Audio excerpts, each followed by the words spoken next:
সুরধনের তীরে আমার, সুরধনী তীরে আমার, আমার গৌর কিশোর, গৌর কিশোর পুরবের ভাবে গোরা, ভাবে গোরা আজ হইল বিভোর, আজি হইল বিভোর, আজি হইল বিভোর, আজি হইল বিভোর। জয় মহাপ্রভু। এবার মায়েরা বাবারা, এতক্ষণ আমরা সন্তানে ছিলাম, এবার একটু গৌরচন্দ্রিকা শুনতে হবে। এই দেখুন, আপনাদের মেদিনীপুর জেলায় প্রচুর কীর্তন হয়। একটা কীর্তনিয়ার যা জ্ঞান, কীর্তন শুনে শুনে তার থেকে বেশি জ্ঞান আপনাদের। দেখুন, আপনারা জানবেন, কীর্তনিয়ারা যদি সন্তান নাও গায়, নাও জানে, তাকে কিন্তু গৌরচন্দ্রিকা গাইতেই হয়। জেনে নিন যারা জানেন না। কোন কীর্তনে যদি গৌরচন্দ্রিকা না গায়, এই যে এত ভক্ত বসে ছিল, সেবা শুরু হতেই ওদিকে গেল, সে ভাবলো এই ফাঁকে গৌরচন্দ্রিকাটা বাদ দিয়ে দিই, হবে না। শুনে নিন, কোন কীর্তনে যদি গৌরচন্দ্রিকা না গায়, দোষ আপনাদের নয়, দোষ হবে তার। শাস্ত্র তাকে কীর্তনিয়া বলে মানবে না, কারণ কীর্তন গাইতে গেলেই গৌরচন্দ্রিকা একটু গাইতে হয়। কেন বাবা? কারণ এই যে চারিদিকে কীর্তনের ঢেউ লেগেছে, ঘরে ঘরে, গ্রামে গ্রামে, দৌড়ে দৌড়ে, এইটা এনেছে কে? আমার নবদ্বীপে গৌরসুন্দর। তাই তার চরণ বন্দনা না গাইলে আমাদের অপরাধ হয়ে যায়। এই দেখুন মায়েরা, একটা কথা পরিষ্কার ভাবে বুঝে নিন সবাই, এই কথাটা যদি ভুলে যান তাহলে আপনি অকৃতজ্ঞ বাঙালি। কোন কথা? আমরা সত্য যুগের মানুষ নই, আমরা ত্রেতা যুগের মানুষ নই, আমরা দ্বাপর যুগের মানুষ নই। আমরা কোন যুগের মানুষ? কলি না ঘোর কলি? না, কলি চলছে আমাদের কর্মের দ্বারা, আমাদের কুকর্মের দ্বারা মাঝে মাঝে ঘোর কলি জোর করে আসছে। এই দেখুন, কলি চলছে বাইরে, তার ফাঁকে আমরা কীর্তন শুনছি। এটা পবিত্র জায়গা, আর এই পবিত্র জায়গায় যেই বাড়ির গল্প করলেন, সংসারের গল্প ঢুকালে, আপনার আচরণের দ্বারা ঘোর কলি ঢুকে গেল। কারণ এটা বাড়ির গল্প করার জায়গা নয়, এটা হরি কথা জায়গা। কি বাবা? তাহলে আমরা কলিযুগের মানুষ। এবার আপনাদের জিজ্ঞাসা করব, বলবেন, খুব সুন্দরভাবে উত্তর দেবেন। বলুন তো, কলিযুগের মানুষ তো আমরা, কিন্তু কলিযুগের ভগবান কি? বলুন বাবা। গৌর হরি। তাহলে আমাদের বাড়িতে কার পুজো বেশি হয়? গৌরের পুজো বেশি হয় না রাধা কৃষ্ণের পুজো বেশি হয়? সবার ঘরে দেখবেন যুগল মূর্তি আছে, আছে না বাবা? কিন্তু রাধা কৃষ্ণ তো কলির ভগবান নয়। রাধা কৃষ্ণ কোন যুগের ভগবান? সত্য যুগের ভগবান কে?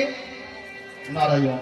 ত্রেতার ভগবান রামচন্দ্র, দ্বাপরের ভগবান কৃষ্ণচন্দ্র, কলির ভগবান গৌরচন্দ্র। তাহলে আমরা কলিযুগের মানুষ হয়ে দ্বাপরের ভগবানকে পুজো করছি কেন? এই কথাটা বুঝতে হবে, তাহলে গৌরচন্দ্রকে বুঝতে সুবিধে হবে। এই কলিযুগের মানুষকে রাধা কৃষ্ণকে পুজো করতে শিখিয়েছে আমার নবদ্বীপের গৌরসুন্দর। কলির মানুষকে রাধা নাম নিতে শিখিয়েছে আমার নবদ্বীপে গৌরসুন্দর। আপনারা জানেন মা, যে বৃন্দাবনে গিয়ে মানুষ গড়াগড়ি খাচ্ছে, যে বৃন্দাবনে রাধা কুণ্ড শ্যামকুণ্ড মানুষ ডুব মারছে, সেই বৃন্দাবন আগে গৌর যেদিন নবদ্বীপে জন্মালো, অনেকে জানে না, শাস্ত্রের কথা শুনে নি। গৌর যেদিন নবদ্বীপে জন্মালো, বৃন্দাবন লতা পাতা ঢাকা পড়ে গেল। কেন বলুন তো মা? যে রাধাকুণ্ড শ্যামকুণ্ডে মানুষ স্নান করতে যায়, মাটিতে চাপা পড়ে গেল। ওই জায়গায় আমার চাষা ভাইয়েরা তারা লাঙল দিয়ে চাষ করত। সেই বৃন্দাবন উদ্ধার করলো কে? আপনারা জানবেন। আচ্ছা, আমার প্রশ্ন হচ্ছে কেন ঢাকা পড়ে গেল? শোনো, তাহলে বুঝতে সুবিধে হবে। আপনি যদি দেশের বাড়ি ছেড়ে দিয়ে সারা জীবনের জন্য কলকাতা ফ্ল্যাটে চলে যান, টাকা হলো, সবাই মিলে চলে গেলেন, 50 বছর পর আপনার ইচ্ছা জাগলো দেশের বাড়িটা একটু ঘুরে আসছে। বলুন বাবা, বলুন মা, দেশের বাড়ি যখন ঘুরতে এলেন, দেশের বাড়ি আর দেশের বাড়ি থাকবে? অযত্নে আগাছা জন্ম নেবে। তেমন দেশের বাড়ি হচ্ছে বৃন্দাবন। সেখান থেকে চলে এলো কলিযুগের শহর নবদ্বীপ। যখন সবাই মিলে দেখতে গেল বৃন্দাবন, দেশের বাড়ি, গিয়ে দেখলো সব ঢাকা পড়ে গেছে। গৌর তখন 6 জনকে নির্দেশ দিল, তোমরা বৃন্দাবন উদ্ধার করো। আজকে বাঙালি গৌরকে মানতে চায় না, আজকে বাঙালি গৌরকে ভসতে চায় না, কিন্তু বাঙালি যা এরা জানে না গৌর না থাকলে বৃন্দাবন আমরা পেতাম না। বুঝলেন? বৃন্দাবন 6 জনকে পাঠালো, যাও বৃন্দাবন উদ্ধার করো, নাহলে সব চাপা পড়েই থাকবে। সেই 6 জনের নাম কি? আপনারা বৈষ্ণব বন্দনায় বলেন, হরিহরায় নম কৃষ্ণ, যাদবায় নম, যাদবায় মাধবায়, কেশবায় নম, গোপাল গোবিন্দ নাম, শ্রীমধুসূদন, গিরিধারী গোপীনাথ। তারপর 6 জনের নাম বলেন, খেয়াল করুন। জয়রূপ সনাতন, ভট্ট রঘুনাথ, শ্রীজিৎ গোপাল ভট্ট, দাস রঘুনাথ, এই 6 গোসাই চলে যাও। গৌর নির্দেশ দিল। এই 6 গোসাই যেদিন গৌরের আদেশে বোঝে করিল বাস, বোঝা মানে বৃন্দাবন, রাধা কৃষ্ণের নিত্য লীলা কলিযুগে নতুন করে হইল প্রকাশ। তাহলে দেখেছেন মায়েরা বাবারা, গৌর না আসলে হরিনাম পেতাম না, গৌর না আসলে বৃন্দাবন পেতাম না, গৌর না আসলে রাধা কৃষ্ণকে জানতাম না, গৌর না আসলে এই সনাতন ধর্ম বাংলার বুকে থাকতো না। আপনারা তো জানবেন, এই হরিনাম এখন যেমন ঘরে ঘরে হচ্ছে। যেদিন গৌর হরি হরিনাম করতে গেছিল, নবদ্বীপের চাঁদ কাজী খোল কর্তাল ভেঙে দিয়েছিল। ভাঙে না বাবা? দলে দলে মানুষ ধর্মান্তরিত হচ্ছে। সেদিন একা গৌর হরি শত শত মানুষকে নিয়ে কাজী সাহেবের ঘর ঘেরাও করেছিল। তিনি যদি সেদিন ভয়ে পালিয়ে যেত, তাহলে সনাতন ধর্ম এই বাংলার বুক থেকে বিলুপ্ত হয়ে যেত। যে দরজা দিয়ে কাজী সাহেব পালাচ্ছে, সেই দরজায় গৌর হরি। শেষে বলতে বাধ্য হয়েছিল যে আমি তার হরিনামে বাধা দেব না, এমনকি আমার বংশে কেউ হরিনামে বাধা দেবে না। চলে যান নবদ্বীপ, নদী পার হয়ে মায়াপুর যান। এখনো চাঁদ কাজী সমাধিস্থলে খোল করতাল বাজছে, এখনো জয়ধ্বনি উঠছে। তার অবদান আমার নবদ্বীপে গৌর সংগ্রাম। এই যে গৌর হরির দৃঢ় সংকল্প ছিল, পৃথিবীতে যত থাকবে নবরাদি গান সর্বত্র প্রচারিত আমি মধুর হরে কৃষ্ণ নাম। মধুর হরে কৃষ্ণ নাম। দেখুন আজকে যেখানে যেখানে বাঙালি আছে, লন্ডন, আমেরিকা, এই অবদান কার? আমার নবদ্বীপে গৌর সংগ্রাম। আজকে তার সংকল্প সার্থক হয়েছে। যেখানে বাঙালি আছে সেখানে হরিনামের ঢেউ উঠেছে। দুঃখ কোথায় লাগে জানেন বাবা? আপনাদের মেদিনীপুরে কিছু মানুষ খ্রিস্টান ধর্ম নিচ্ছে। আপনাদের পাশে হয়নি মনে হয়? হচ্ছে? হ্যাঁ, আমি বলবো এই কটা বাঙালিকে যারা খ্রিস্টান ধর্মে দীক্ষা নেয়, তাদের কানটা ধরে মায়াপুর নিয়ে যাবে, নবদ্বীপের মায়াপুর গিয়ে দেখাবেন, তুই যে ধর্ম ছেড়ে যে ওই ধর্মে গেলি, এরা সব ওই ধর্মের মানুষ। দেখবেন খ্রিস্ট ধর্মের মানুষ, তারা তাদের ছেঁড়া প্যান্ট খুলে দিয়ে ধুতি পরে হরিনাম গাইছে। আর তোমার আমার ঘরের ছোট ছোট ছেলে মেয়ে তাদের ছেড়ে দেওয়ার ছিঁড়ে ফেলা সেই ছোট প্যান্ট দুর্গাপুজোর সময় পড়ছে। এখানে ফাটা ওখানে ফাটা হচ্ছে না। সাহেবরা ফাটা প্যান্ট ছেড়ে দিয়ে ধুতি পরলো, আর তাদের ছেড়ে দেওয়া প্যান্ট আমরা ধরলাম। সাহেবরা মদের বোতল ছেড়ে জপের থলি নিল, আর তুমি জপের থলি ছেড়ে দিয়ে মদের বোতল ধরলে। বলল যে দেশেতে এলো গোরা সে দেশের এমন ধারা, উঠে গেছে ধুতি পরা, এখন শুরু হয়েছে লুঙ্গি পরা। লুঙ্গি বাঙালিদের সাজে না, বুঝলেন? লুঙ্গি বাঙালিদের পোশাক নয়। বাঙালিদের দুটো পোশাক, এক হচ্ছে কাছা দিয়া ধুতি, নতবা এমনি ধুতি পরো, কিন্তু লুঙ্গি পরো না। এতে কিন্তু সনাতন ধর্ম ছোট। তাই চলুন মা, যে গৌর আমাদের জন্য সংসার ছাড়লো, মাকে ছাড়লো, নিজের স্ত্রীকে ছাড়লো, আমাদের জন্য এত কিছু করলো, তার চরণ বন্দনা না গাইলে আমাদের অপরাধ হয়। গৌরের ভাবটা আপনারা শুনলে বুঝে যাবেন গোবিন্দের ভাব। কারণ গৌর হরি কখনো কখনো কৃষ্ণ ভাবে বিবর হয়, কখনো কখনো রাধা ভাবে বিবর হয়। এই দেখুন, গোবিন্দের গো, রাধা রানীর রা, জুড়ে গিয়ে নদিয়ার গোড়া, ভেতরে কৃষ্ণ বাইরে রাধা, দুই অঙ্গই একই দেহে বাঁধা। রাধা কৃষ্ণ আলাদা হয়েছিল, কিন্তু কলিতে এক। আর আপনারা ভাগ্যবান মায়েরা, আপনারা বলুন তো, 12টা তো মাস, বাংলার 12 মাসে 1 বছর। বলুন তো কোন মাস সব থেকে বিরহের মাস? মানে কোন মাসে সব থেকে বিরহ, সব থেকে দুঃখ? পশু পাখি সবাই কেঁদেছিল না? খুব কষ্ট লাগলো। আপনারা যে মাসে কীর্তন শুনছেন, মাঘ মাস, এই মাসে বেশি করে নাম শুনতে হয়। কেন বলুন তো? কারণ এই মাঘ মাসের 1 তারিখ নবদ্বীপের গৌরসুন্দর সন্ন্যাস হয়েছিল, যার জন্য পশু পাখি সবাই কেঁদেছিল। যারা গৌরকে ভালোবাসতো না তারাও কেঁদেছিল। কেন? তারা বললো গৌরকে ভালো লাগতো না, কিন্তু তার নাম তো শুনতে ভালো লাগতো। তাহলে যারা নিষ্ঠুর তারাও যদি কাঁদে, আর আমরা তার ভক্ত হয়ে আজকে তার কথা একটু শুনবো। পবিত্র মাস মাঘ মাস, তিনি যদি এই মাঘ মাসে না যেত, এত মঙ্গল হতো না। আজকে গৌরহরির ভাবটা দেখুন মা, গৌরহরির ভাব দেখলেই আপনারা লীলাটা বুঝে যাবেন। আজকে গৌরহরি সুরধনির তীরে এই দুপুর বেলা ভক্তদের নিয়ে হরি খেলা খেলছে। বৈষ্ণব কবি কলম ধরলেন পদা বলি, গৌরচন্দ্রিকার প্রথম পদ।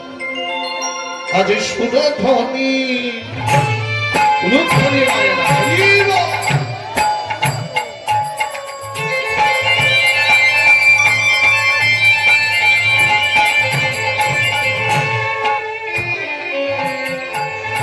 আজ সুরধনি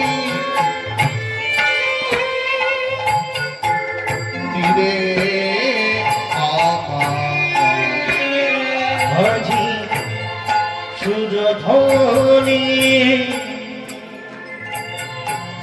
সুরধনি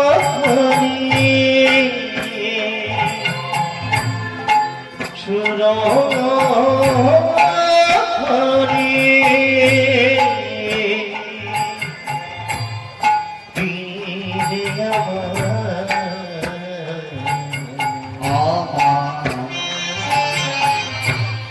গৌর কিশোর কিশোর আজ সুরধনি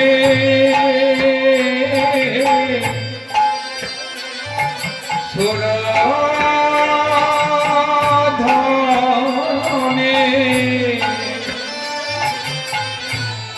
ফিরে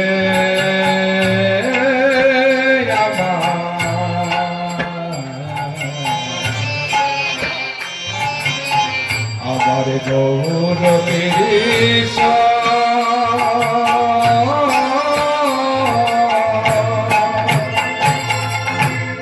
দেখুন বৈষ্ণব তত্ত্ব ব্যাখ্যা না করলে বুঝতে পারবেন না। সুরধ্বনির তীরে গৌর কিশোর, কিশোর মানে একবারে ফুটন্ত যৌবন। আজ এই গৌরধ্বনি আমার সুরধ্বনির তীরে খেলা খেলছে। কি খেলা? হরিনামের খেলা, যে খেলা আজকে আপনারা বিভোর। আহা পুরা বেদ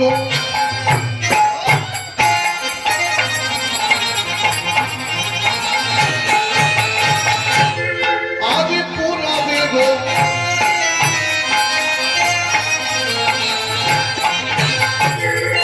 আহা পুরা বেদ ভাবে গোরা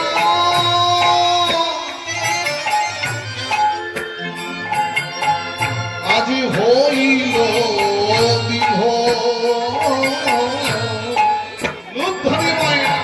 আজ পুরবেলা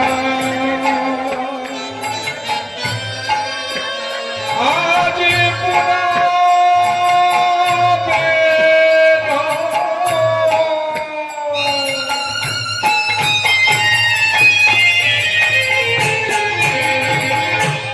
পুরবেলা ভাবে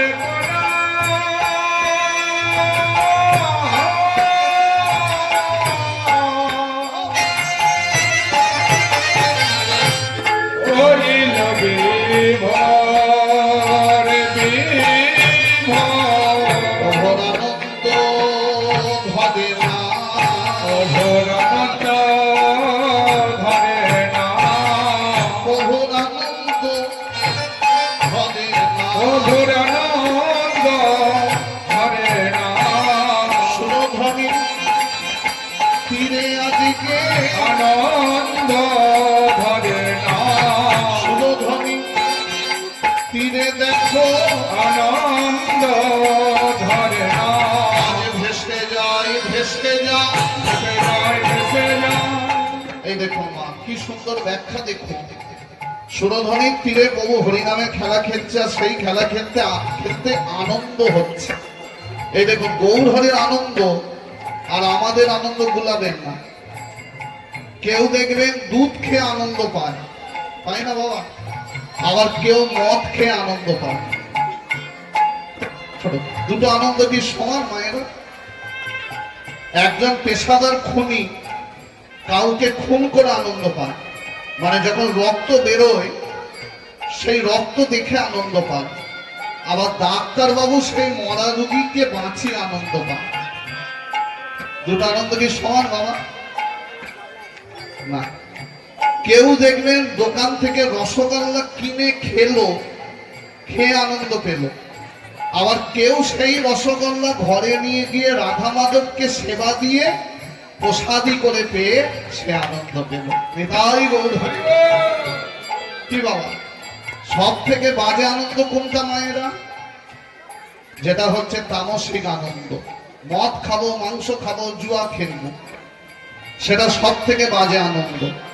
তারপর একটু ভালো হচ্ছে রাজস্বিক আনন্দ, মানে রাজার হোটেলে থাকবো, এসি গাড়ি চড়বো, রাজভোগে থাকবো।